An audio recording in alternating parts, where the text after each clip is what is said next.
देश का दिल दिल्ली, हिमालय का दिल हिमाचल और हिमाचल का दिल शिमला। नमस्कार, मैं हूं अंकुश डोभाल और आप देख रहे हैं जी पंजाब हरियाणा हिमाचल। आखिर शिमला को हिमाचल का दिल क्यों कहा जाता है? शिमला इसलिए हिमाचल का दिल है क्योंकि यहाँ हर वर्ग और हर जिले के लोग रहते हैं। और हिमाचल प्रदेश में जिस तरह शहरी निकाय चुनाव घोषित हो चुके हैं और पंचायत चुनाव भी आने वाले हैं, तो ऐसे में शिमला से बेहतर जगह ये टोल लेने के लिए बेहतर नहीं हो सकती जहां पर यह जाना जा सके कि आखिर इन चुनाव में माहौल क्या है।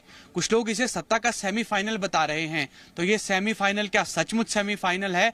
और सरकार की जो कार्यप्रणाली है, सरकार के जो क्या काम है, क्या उनका असर भी इन चुनावों पर नजर आएगा या नहीं?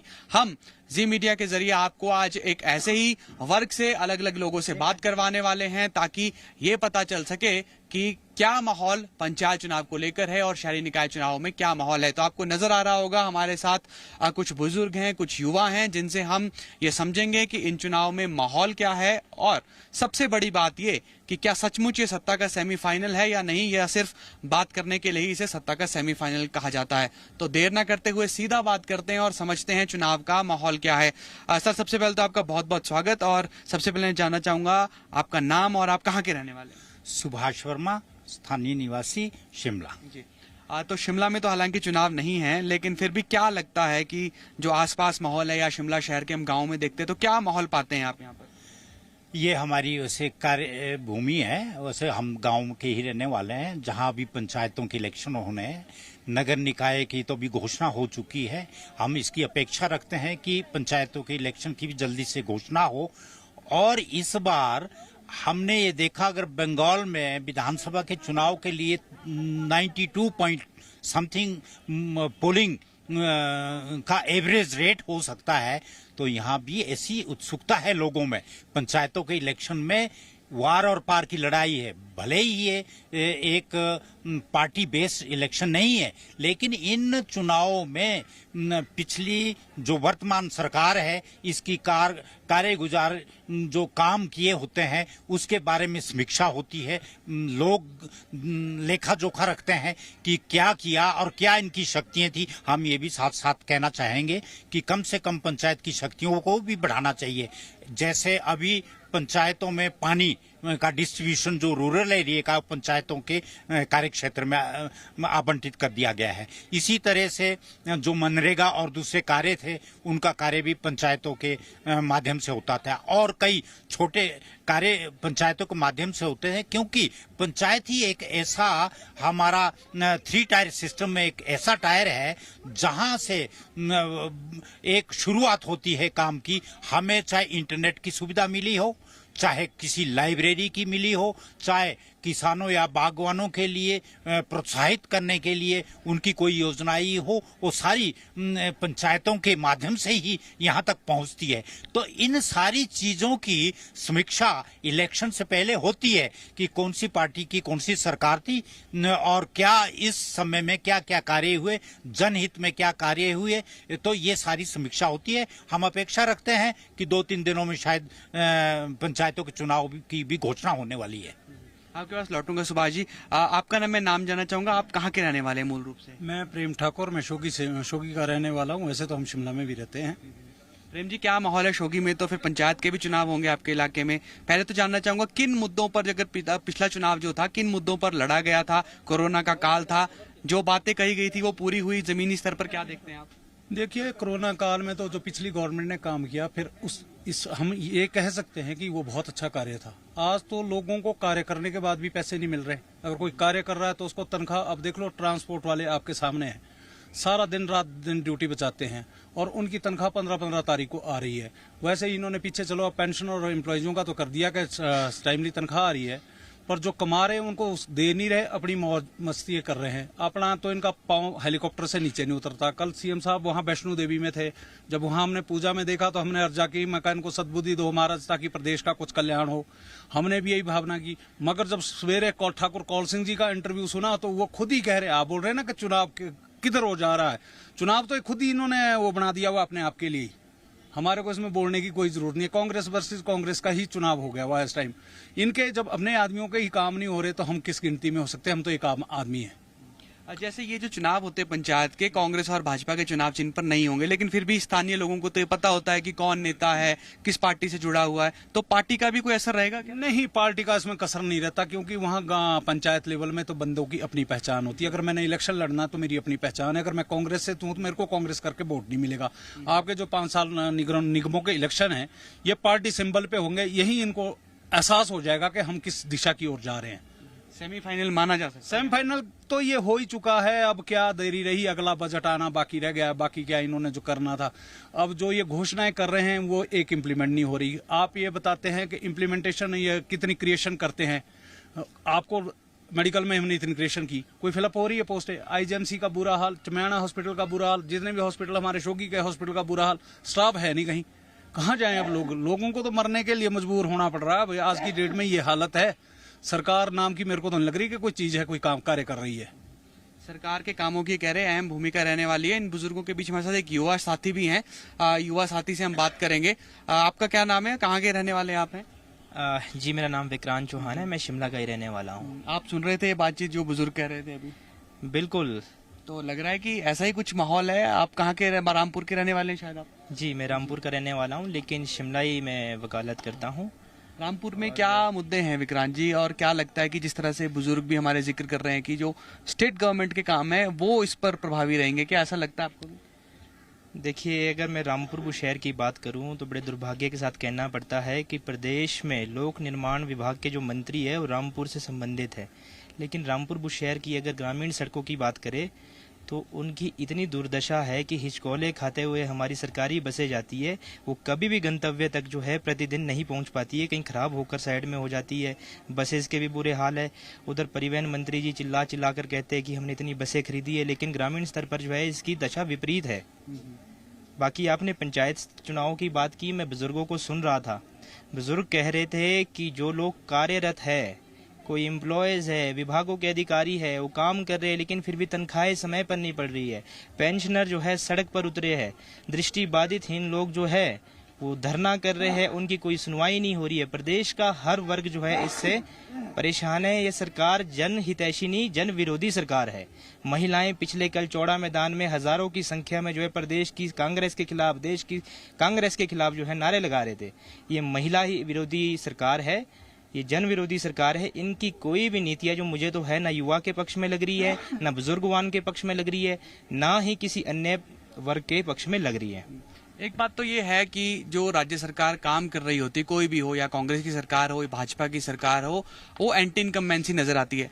लेकिन विक्रांत जी, क्या इस बात को माना जाए, ये जो मुद्दे हैं ये स्टेट लेवल के आप मान रहे हैं, तो जो प्रधान चुनाव लड़ता है या उप प्रधान लड़ता है, बीडीसी, वहां पर भी ये मुद्दे आप लोग सोचते हैं कि इस आधार पर ही वोट करेंगे क्या? देखिए, ऐसा है कि हमारी सबसे छोटी न्यायिक व्यवस्था की इकाई जो है पंचायत है।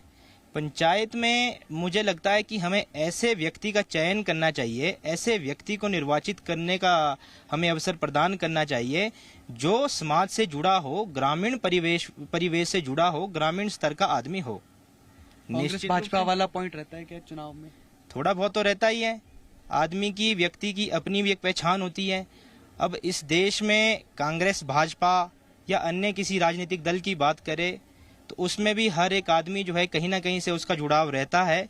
जो नहीं रहता है वो भी जीत करके आता है।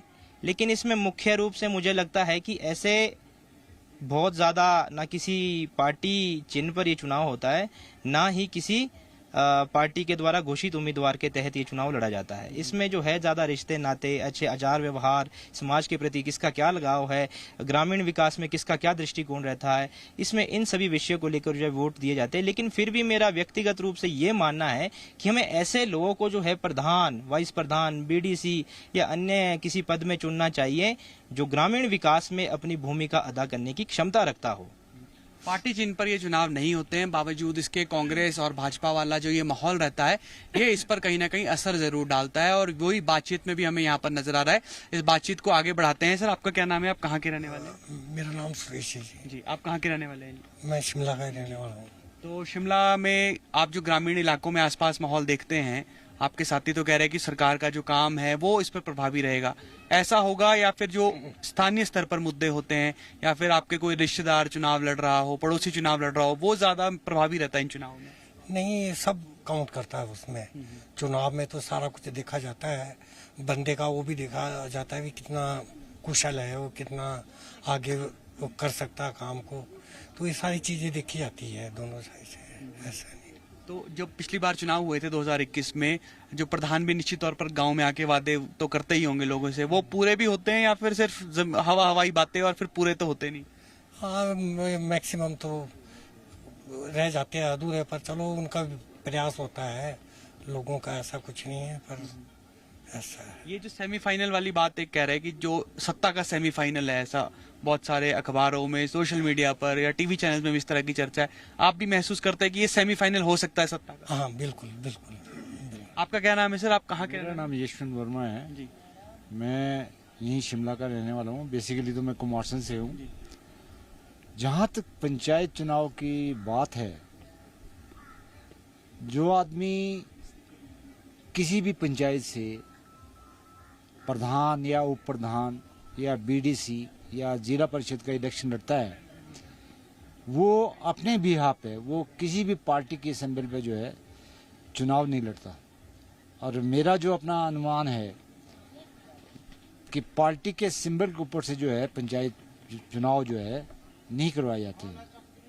चाहे वो वार्ड मेंबर है, उप प्रधान है, प्रधान है, वो एक ऐसा कर्मठ आदमी होना चाहिए जो जनहित की समस्या को समझे और उसका समाधान करे। ऐसा आदमी जो है पंचायत में होना चाहिए। कुमारसैन के क्या माहौल है वहाँ पर, आपको क्या स्थिति लगती है वहाँ पर? कुछ मुद्दे वगैरह आप अगर बताना चाहें हमारे साथ। ऐसा तो मेरे अनुभव के हिसाब से पार्टी सिंबल तो है नहीं जी। जनहित में जिसका अपना खुद का बैकग्राउंड सही है, या वो एक बारी जीता है, 2 बारी जीता है, अगर उसका अपना खुद का बेब अच्छा है तो लोग फिर भी उसी इंसान को सपोर्ट करते हैं, क्योंकि उसने ग्राम का हर कदम चुन चुन करके सींचा है, देखा है। जो लोगों की डिमांड थी, उन डिमांडों को जो है विधिवत जो है पूरे करने की कोशिश की। आपका क्षेत्र से बहुल इलाका है, ये विक्रांत जी भी जिक्र कर रहे थे कि सड़कों के हाल बड़े खस्ता रहे, तो ये मुद्दा रहेगा क्या कि या तो पानी नहीं आ रहा या फिर जो सड़क के हाल है वो बहुत खस्ता है? प्रधान से, जिला परिषद सदस्य से ये जवाबदेही भी तय होती है क्या? बिल्कुल। इन्होंने, मेरे जो साथी ने जो आपसे वार्तालाप किया है, रोड का बहुत बुरा हाल है। भले ही हमारे पीडब्ल्यूडी मिनिस्टर जो है रामपुर शहर के रहने वाले हैं, हमारे इवन टू एनएच के भी बहुत बुरे हाल है। जो लिंक्स रोड है, अगर आप कभी जाएं तो आप खुद ही अनुभव करेंगे कि लिंक्स रोड के क्या हाल है। यानी कि उसमें ना कोई, एक बारी अगर टाइलिंग होगी तो 10 साल तक दोबारा टाइलिंग नहीं हुई, खड्डे ही खड्डे मिलेंगे आपको। जो आपका रूट ग्लास बनता है साइड में, ड्रेन बनती है, उसके भी बहुत बुरे हाल है, उसको भी मेंटेन नहीं किया जाता। जबकि पीडब्ल्यूडी विभाग के पास जो है कंफर्म आदमी है, डेली बेसिस नहीं है, अब सारे वो रेगुलर है, तो वो लोग काम करके राजी नहीं है। तो मेरा तो आग्रह यही रहेगा कि अगर गांव के रोड को प्रॉपर वे से बनाया जाए तो लोगों के इनकम ऑफ सोर्सेज जो है बढ़ जाते हैं। कुछ लोग सब्जी उगाते हैं, है ना, वो टाइमली चाहे मार्केट तक अपनी सब्जी पहुंचा नहीं सकते ड्यू टू रोड की वजह से। अधिकारी और कर्मचारियों की जो कार्यप्रणाली रहती है उस पर भी निश्चित तौर पर असर इसका कहीं ना कहीं नजर आता है। जो विभागों में अलग अलग काम हो रहे होते हैं उनका एक नकारात्मक असर इस पर नजर आ रहा है। और बड़ी बात यह है कि क्योंकि कांग्रेस सत्ता में है तो इसलिए जवाबदेही भी कांग्रेस पार्टी की ज्यादा तय की जा रही है। और सुभाष जी, तो फिर क्या लग रहा है कि ये, क्योंकि घुमा फिराकर बात जो है वो सरकार पर आ जाती है, क्या कभी जो प्रदेश में पहले भाजपा की सरकार रही, जैसे 2021 में चुनाव हुए थे, तो इसी तरह की जवाबदेही तय होती थी कि ऐसा तो नहीं कांग्रेस से कोई खास लगाव है लोगों को? ये स्वाभाविक है, जो भी पार्टी सत्तासीन होती है जवाबदेही तो उन्हीं की बनती है। ये मैं मानता हूँ कि जितने भी हमारे पंचायत लेवल के चुनाव होते हैं वो पार्टी बेस्ड नहीं होते हैं, लेकिन ये तो इंगित करता है प्रत्येक वोटर को कि इस पार्टी के सत्ता होते ये काम हुए या नहीं हुए। लेकिन इस बार अलग सा जो होने जा रहा है वो एक विशेष ये होने जा रहा है कि बेरोजगारी, इतनी बेरोजगारी, और हमारा हाईली एजुकेटेड यूथ है। पहले भी हमारी ऑल इंडिया लेवल में यहाँ की सबसे युवा प्रधान जो है मंडी डिस्ट्रिक्ट से रही है जबना चौहान जी। तो यहाँ इस बार आप देखेंगे जितनी भी पंचायतें हैं इसमें वही एजुकेटेड युवा 99% वही कैंडिडेट होंगे और लोगों की फुल सपोर्ट होगी, क्योंकि बेरोजगारी इतनी है और युवा शक्ति ऐसी है, उनकी सोच एडवांस सोच है। अब वो पुरानी सोच वाले शायद नहीं आ पाएंगे। मैं मानता हूं कि किसी का इंडिविजुअल इन्फ्लुएंस होता है, पर उन्हें भी तरस आएगा कि एजुकेटेड युवा है, हमारे इलाके का उत्थान करेंगे, कुछ इनकी भलाई करेंगे, यहाँ का कोई नई योजनाएं लाएंगे, आज की युग की योजनाएं लाएंगे और उनका संचालन होगा। तो इसलिए लोगों का भी यही मूड होगा कि हम युवाओं को, एजुकेटेड युवाओं को इसमें पंचायती राज में प्राथमिकता दें। ये हमारा 3 टायर सिस्टम तभी मजबूत होगा जब यहाँ एजुकेटेड और युवा आएंगे इनिशियल लेवल में, तो ही हमारा ऊपर तक जो है उत्थान होगा। युवाओं की बात की जा रही है, आपसे थोड़ा जान लेता हूँ इस बारे में। हम देख रहे हैं कि सोशल मीडिया पर तो खूब चर्चा है, पोस्टर बनाए जा रहे हैं एआई से।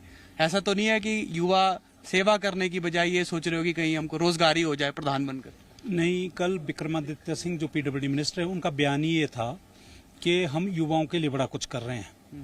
मगर मैं आपको यहाँ ये सचेत कर देता हूँ कि युवाओं के लिए कोई नौकरी का इन्होंने पिटारा खोला है आज तक? कोई कमीशन से इन्होंने रिक्रूटमेंट की है? वो तो पिछली गवर्नमेंट जो रिक्रूटमेंट कर गई थी और जिस कारण कोर्ट से फंसी थी, वो एम्प्लॉयमेंट इन्होंने क्लियर की है। उसके बाद आप स्टैटिस्टिकल डिपार्टमेंट से एक स्टैटिस्टिकल आउटलाइन कर सकते हैं, जिसमें ईयर वाइज आपको ये दिया होगा कि भाई इस साल इतनी पोस्टें भरी गई है।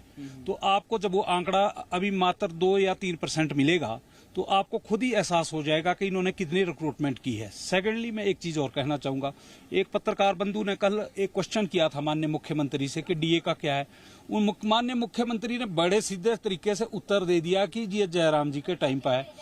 कभी यशवंत सिंह परमार जी के बाद रामलाल जी ने चार संभाला था, तो उन्होंने तो उनको नहीं बोला कि ये उनके टाइम की कोई चीज है, या कोई जितने भी चीफ मिनिस्टर आए ये क्यों इस कंट्रोवर्सी में पड़ना चाह रहे हैं, या क्या आने वाले समय के लिए भी और मुख्यमंत्री को ये संदेश देना चाह रहे हैं कि हम तुम्हारे ऊपर थोपेंगे, तुम हमारे ऊपर थोपेंगे।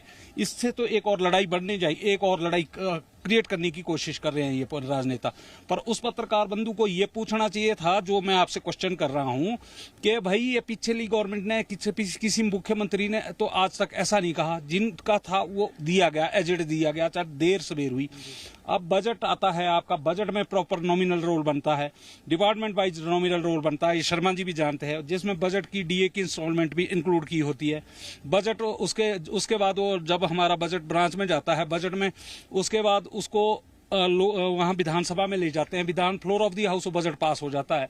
सैलरी का बजट हमारा डीए भी पास हो रहा है और हमारा इंक्रीज भी पास हो रहा है। जब बाद में जब बजट वो ईयर ऑफ दी सरेंडर की बात आती है तो उसकी रीअप्रोप्रिएशन कर देते हैं लोग। क्या सैलरी हेड से कभी रीअप्रोप्रिएशन हुई? अरे भाई, जिस चीज का खर्चा था उसमें खर्चा करो ना। कर्मचारियों का है तो कर्मचारियों को दो, पेंशनरों का है पेंशनरों को दो, जिसका है उसको दो। आज सड़कों की कितनी बुरी हालत है। आप शोगी से हनुमान मंदिर जाओ, वहां चढ़ना भी मुश्किल हो गया, गाड़ियों का तो छोड़ो, रोड की इतनी बुरी हालत है आज की डेटों में। अब पीडब्ल्यूडी मिनिस्टर को थोड़ी दोष दिया जा सकता, दोष तो सरकार को देना पड़ेगा ना, जो सरकार काम नहीं करने देगी। ये तो नियर बाय 4 वे हाईवे के साथ की सड़कें हैं, ये इनकी जब ये हालत होगी तो और जगह की हालत क्या होगी। जैसे मैं कुमार चंद भाई साहब के नहीं इन्होंने कहा अभी, तो फिर मैं तो खुद भी हैरान हो गया कि सारे में ये हाल। मैं सोच रहा था कि हमारे एरिया में हाल है, तो सारे में ये हाल है। और जहां तक प्रधानों का इलेक्शन है ना जी, मैंने बोला ये पर्सनैलिटी पे होता है, ये पार्टी का नहीं होता। बंदा अगर आपका ठीक करेक्टर का होगा और ठीक लोगों से सबमिसिव होने वाला होगा, वो निकलेगा, क्योंकि उसका अच्छा संदेश है। अगर पार्टी सिंबल पे पंचायतों और उप प्रधानों और मेंबरों का इलेक्शन हो गया ना, तो ये दुर्भाग्य होगा इस मतलब राज्य का, कि फिर वही जैसे आज हालत हो गई है कि पहले बोल दो आपको कि हम गारंटी ये भी करेंगे, पूरी ये भी करेंगे, ये भी करेंगे। आपके पास कितनी गारंटियां दी थी इन्होंने? 10 गारंटियां दी थी, 10 में से कितनी पूरी हुई अभी तक? ये पढ़े लिखे लोगों का भी बेवकूफ बना रहे हैं। केलंग में बोल जाते, अब यहाँ देखो, यहाँ भी 2 भागों में बांट दी इन्होंने महिला। केलंग की महिलाओं को चल दे दिया। क्या यहाँ की महिलाओं को शिमला की महिलाओं या सोलन की महिलाओं ने कोई गुनाह कर रखा था? अगर देना है तो सबको एक साथ दो, नहीं देना तो उनको भी ऐसे लटकाओ जैसे आज लटका रखा है। सबको लटकाना भटकाना ही इनका काम है, तो लटकाने नहीं देना चाहिए इनको। तो जो गारंटीज कांग्रेस पार्टी ने दी हैं, ये भी ऐसा लग रहा है कि मुद्दा बनती हुई नजर आ सकती हैं। कुछ और भी बुजुर्ग हमारे साथ यहाँ पर आए हैं, इनसे हम बात करते हैं। आपका क्या नाम है, आप कहाँ के रहने वाले हैं? मैं कोटखाई का रहने वाला हूँ। मेरा नाम महेंद्र सिंह है। महेंद्र सिंह जी, क्या मुद्दे हैं कोटखाई में, पहले तो ये जानना चाहेंगे आपसे। डेवलपमेंट के मुद्दे हैं कोटखाई में। बेसिकली वहाँ पर लोग डेवलपमेंट को ज्यादा पसंद करते हैं। जी। तो जैसे आपका सेब बहुल इलाका है, पहले जिक्र आया कि सड़कों के हाल ठीक नहीं है, आफत आ जा रही है जाने के लिए। तो बढ़िया काम हो रहे हैं, बहुत बड़े सड़कों के बहुत बेस्ट काम हो रहे हैं। कोई कहीं पर कोई दिक्कत नहीं है। आपके इलाके में अच्छा? बिल्कुल बहुत हमारे एंटायर कोटखाई में बहुत बढ़िया काम हो रहे हैं। तो यहाँ पर जो आसपास के लोग हैं वो कह रहे हैं कि सड़कों के तो हाल खराब है। तो अब कोटखाई को मॉडल बनाया जा बात ये है ना, ऑपोजिशन वालों ने तो यही बोलना है, लेकिन बात ये है ना, जो असलियत तो बात सामने आती है। हम तो कॉमनर आदमी हैं, हम हमारे सामने हमारे को नजर आ रहा है। ऑपोजिशन के बता रहे हैं जी, हमारे को साथ लेके चले ना। हाँ जी। मैं यही है, 10 किलोमीटर में सड़क दिखा देता हूँ इनको। क्या नहीं, 10 किलोमीटर में सड़क दिखा कोटखाई में अच्छी नहीं, हम 10 किलो। कौन सी जगह से हैं आप? कोटखाई कौन सी जगह से? ग्राहक से। तो आपका जो कोकुनाड़ वाला वो हलाइला वाला रोड है, उसके हाल देखे आपने? बात ये है ना, नहीं, आप अभी डिस्कस कर रहे थे कि हमारा तो रोड बहुत अच्छा है, जानी चाहिए चीजें है कि नहीं? जानी चाहिए, लेकिन बात आप बताइए, जब आपका हलाइले का रोड ही नहीं है, ठीक कोटखाई से नहीं है, पर ये उससे कैंची से नहीं है ऊपर। वो देखो, इक्का दुक्का जगह तो हो सकता है, लेकिन अदरवाइज मोटे तौर पर बहुत बढ़िया काम हो रहे हैं। तो चलिए फिर थोड़ा सा मुद्दे की अगर हम बात करते हैं, तो ये जैसे क्योंकि ये बात निकल कर रही सत्ता में कांग्रेस है, तो इसलिए जो कांग्रेस के काम है या गारंटीज है वो ज्यादा ओवरऑल काम हो रहे हैं। ओवरऑल काम हो रहे हैं। कांग्रेस और भारतीय जनता पार्टी का मामला नहीं है यहाँ। सरकार जो है ओवरऑल काम कर रही है, बढ़िया काम हो रहे हैं, कोई दिक्कत नहीं है।